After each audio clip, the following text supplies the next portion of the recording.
to all the ICSE students. In my last video, I had discussed the poem The Bangle Sellers, which is a part of your ICSE syllabus. So today we are going to discuss The Merchant of Venice, Act 1, Scene 1.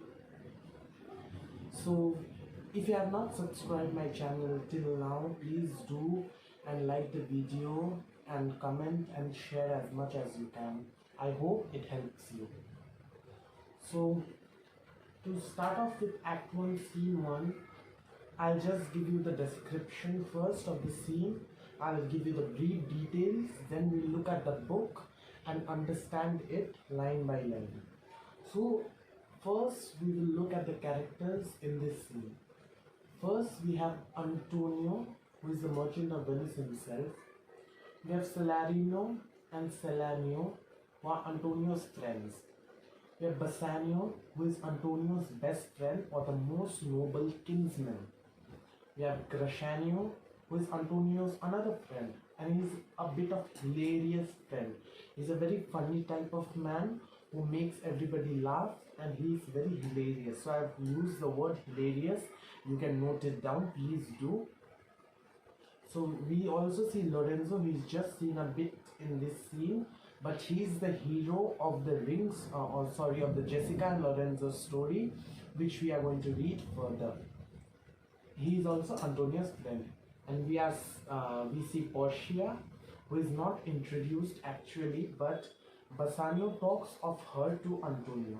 So we will see Bassanio talking to Antonio about Portia and asking him 3,000 ducats in order to go to Belmont that will furnish him to Belmont to woo the rich maiden who is Portia.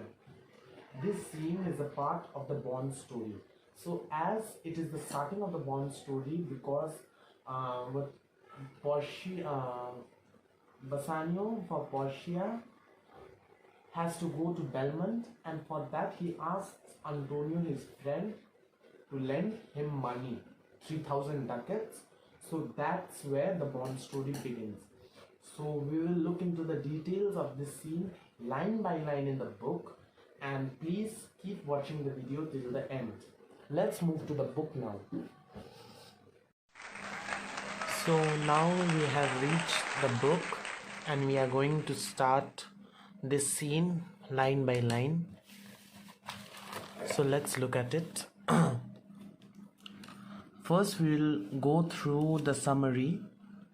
Act 1 Scene 1, which is the first scene of the play written by Shakespeare, Merchant of Venice.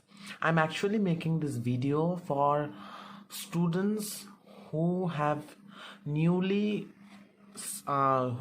studying Merchant of Venice, so they can understand the opening act or the opening curtain of Merchant of Venice. And please watch the video.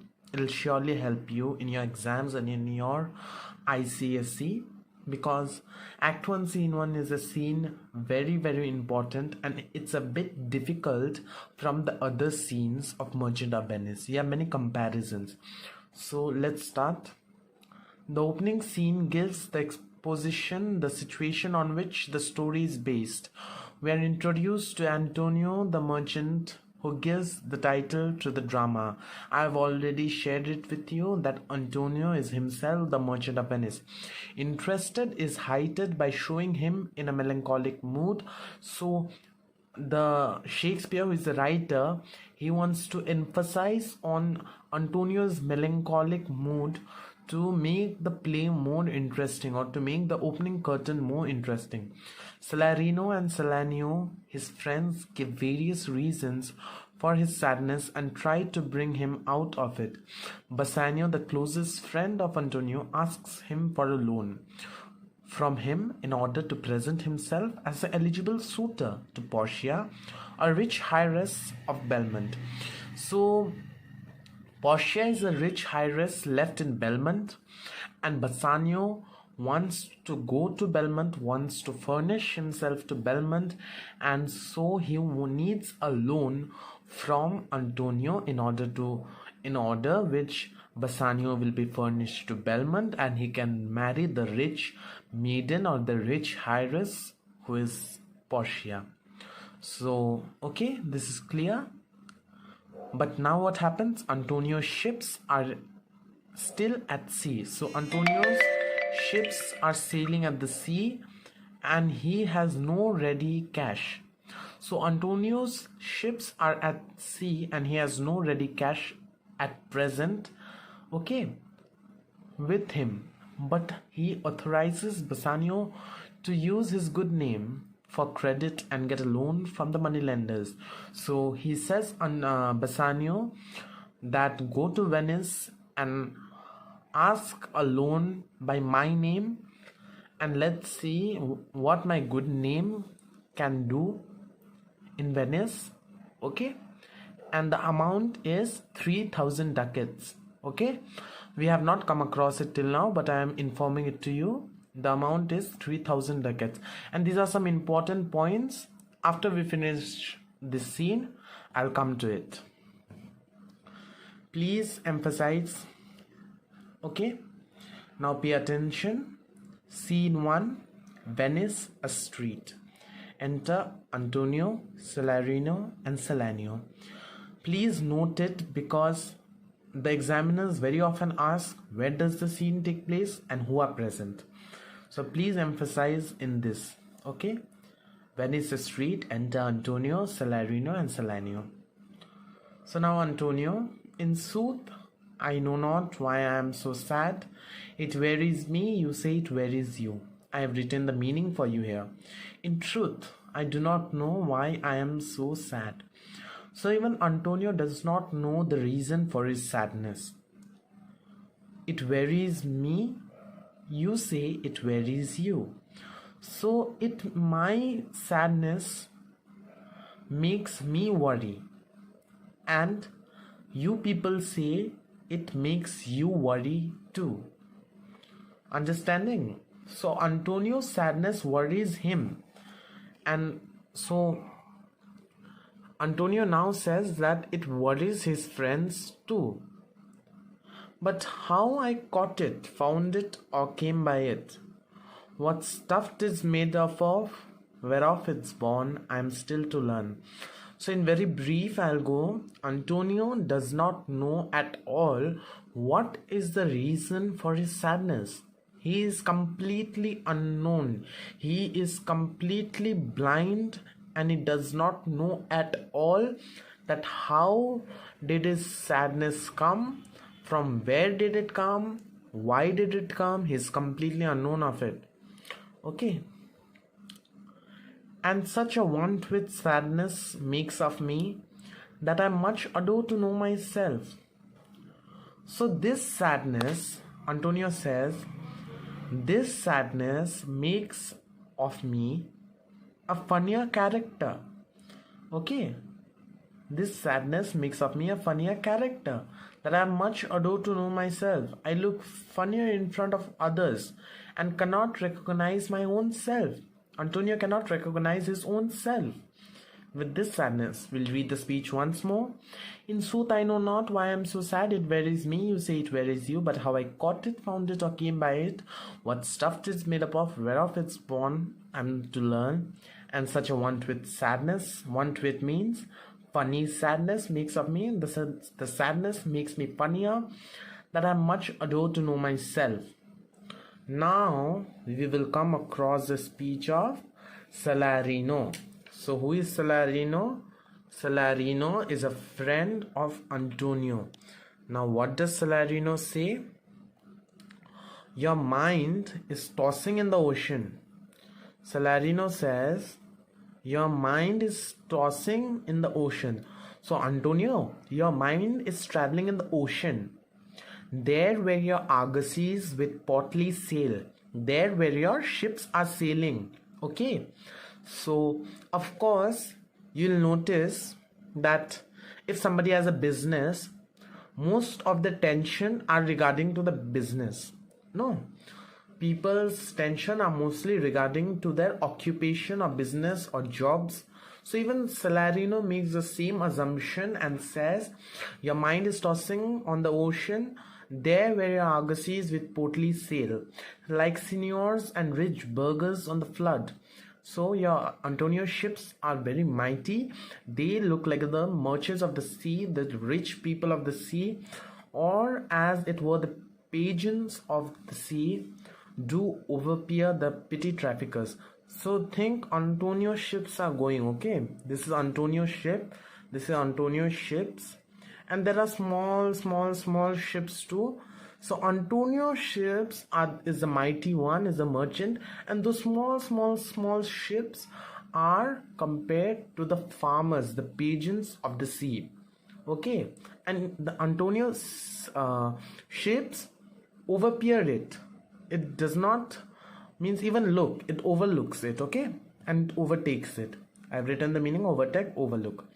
Do overpeer petty traffickers that curtsy to them, do them reverences, as they fly by them with their woven wings. So it's the same when Antonio's ships passes by. It does not worry about the small ships which are also sailing in the sea, because they are very tiny, and Antonio's ships are very mighty. Okay, so now look, I'm not going through this meanings, but please, it's my humble request to you all, please go through this side notes in your Merchant of Venice book. And if you think my book is not enough clear because I've written many things, please open your book and follow with me. Okay, the side notes are very important. Please underline it, understand it, is the meaning to this paragraph. Okay, so I hope this page is clear. We'll move to the next page now. Now we have finished page number 21 and we move to page number 22, and we had a look on what Salarino says of Antonio's sadness, and now we will look what does Salanio, who is another friend of Antonio, what does he say about Antonio's sadness. Okay, so he says, "Believe me, sir, had I such venture forth," means he says that, believe me, Antonio, had I a business like you, had my ships be sailing abroad, the better part of my affections would be with my hopes abroad. Okay, so my mind should always be tossing in the ocean, as Salarino said, and even Salanio repeats the same. I should always be thinking of my ships which are sailing abroad. Okay, my hopes abroad. So ships are traveling with a lot of money, a lot of argosies. So Salanio compares the ships to the word hopes. Okay, all his hopes and dreams are in the ship. Abroad means in the sea. I should be still plucking grass. Plucking grass has two reasons. Checking the direction of the wind means to see where his ship is flowing through, because ships always depend on wind to move to the directions, or just to waste time. Plucking grass could also be just to waste time. So I should be still plucking grass to know where sits the wind. Peering in maps for ports and piers and roads, and every object that might make me fear misfortune to my ventures, out of doubt, would make me sad.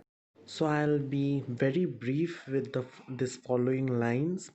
So understand now. Believe me, sir, he's addressing Antonio, had I such venture forth, the better part of my affections, my feelings, my thinkings would be with my hopes abroad. It would be sailing with the ships. My mind would be tossing in the ocean. I should be still plucking the grass to know where sits the wind. Peering in maps, this I've already explained to you, no? Plucking the grass to know where sits the wind means it has two reasons. Peering in maps for ports and piers and roads. Piers means harbors where the ships land to rest. Okay, peering in maps to know where are his ships. Okay, and every object that might make me fear misfortune to my ventures, out of doubt, even out of doubt, if they are misfortune to my ventures, if I think that these things can affect my ventures, it would make me sad. Okay, so it would make Salanio sad. Understood? So now we will look what Salarino says. Now what does Salarino say, my wind cooling my broth would blow me to an egg where I thought what harm a wind too great at sea might do. Okay, so you will notice when you are drinking soup and you blow into the soup to cool it, there are waves created. No, there are waves created. So Salarino thinks, if only my wind, the wind blown by my mouth, can create waves in a bowl of soup, what a great wind at sea can do to my ships. Of course, it'll wreck the ship, no? So that's the meaning of this line. Okay, I'm being very brief. Please read it again and again after my explanation too. I should not see the sandy hourglass run, but I should think of the shallows and of flats and see my wealthy Andrew docked in sand. So I shall not see the sand glass which was used as clocks in the olden days. I would not see the sandy hourglass run, because the sand in the sandy hourglass would take me back to the sea, where there are shallows and flats of the in the sea we have sands, no? So the sands could harm the ship. The ship could get hit by the shallow of the sand or the flat of the sand, and it could wreck. So even that would make Salarino fear. He uses the word Andrew to describe his ships. Okay, now we will go to, but I should think of shallows and flats. We have done this. And see my wealthy Andrew docked in sand, veiling her high top than her ribs. To kiss her burial should I go to church, and see the holy edifice of stone, and not bethink me straight to the dangerous rocks, which touching my gentle vessel's side would scatter all her spices on the stream, and robe the roaring waters with my skills, and in a word, but even now worth this, and now worth nothing. Shall I have the thought? Okay, so now we'll go line by line. So when Salarino, this character, goes to church, the church was built with stone. Okay, so he uses the word holy edifice of stone, which would take him straight to the dangerous rocks in the sea, which if they touch his gentle vessel, which is the uh, his ships, okay, even a small touch would scatter all her spices on the stream, meaning the ship would wreck, and all the spices which the ship was carrying would scatter now, okay, would scatter now in the stream, enrobe the roaring waters with my silks. Okay, so the waters will be covered with the silks which the ship was carrying, and in a word, but now worth this and now worth nothing, means it was just now worth so much of cost, it was just now so costly, but after the shipwreck, it would cost nothing. Shall I have the thought? Let's move to the next page. To think on this, and shall I lack the thought that such a thing bechanced would make me sad. So all these things which Salarino listed would make him sad even by chance. Okay, bechanced means by chance. But tell not me, I know Antonio is sad to think upon his merchandise. So Salarino is sure that Antonio is sad because of his merchandise, because of his ships. So students, I would say one thing, that please keep the the three three things which Salarino listed. First is what he listed is his wind cooling his broth. The second thing he listed is the sandy hourglass run. The third thing he listed was the holy edifice, okay, of the church, the stones, okay. Please keep in mind these three things because they often ask it in ICSE. Give Salarino's reason of Antonio's sadness, okay. Now we will again see Antonio speaking. So what does Antonio say to Salarino? Believe me, sir, no, I thank my fortune for it. My ventures are not in one bottom trusted, nor to one place, nor is my whole estate. Understood? Believe me, no. Means my merchandise, I'm not sad because of my merchandise. I thank my fortune for it.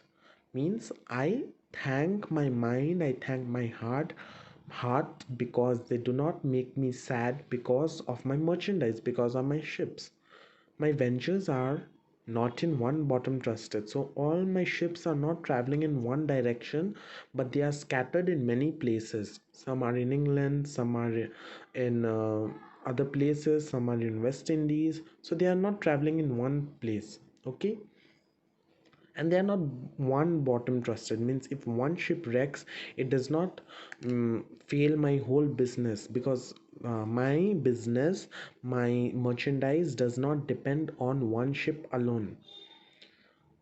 Upon the fortune of this present year, means the fortune of my present year does not depend on only one ship but all the ships, okay. Therefore my merchandise makes me not sad. So it's not my merchandise which makes me sad. Now what Salarino again says, why then you are in love. So we often come across people who are in a committed relationship, they are sometimes sad.